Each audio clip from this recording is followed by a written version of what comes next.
Welcome back to the New Motorcycle Riders Podcast.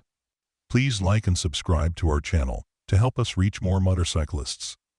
Today, I'm going to talk about VIN numbers and titles. I see a lot of motorcycles for sale, stating that they do not have the title. Should you buy these vehicles? The short answer is no, but there are exceptions. Yes, you should generally avoid buying a motorcycle without a title, as it can lead to legal and financial complications. However, there are some cases where it might still be possible to buy one safely. Here's what you need to consider. Reasons to avoid a motorcycle without a title. 1. Possible stolen bike. 2.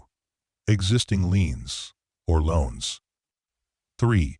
Resale issues. These are exceptions for when it might be okay to buy a motorcycle without a title.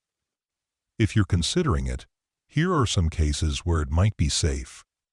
1. Older or vintage motorcycles. 2. Bill of sale and proof of ownership. 3.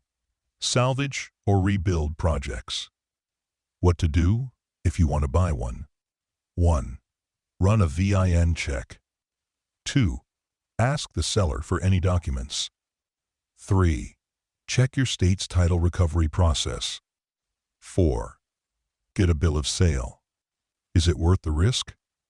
If the bike has no suspicious history and your state allows title recovery, it might be worth it for a good deal. However, if there's any doubt about its legality, it's best to walk away and find a motorcycle with a clean title.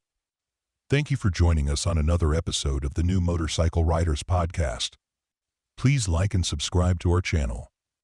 Also leave us a comment. Your feedback helps to improve on our content.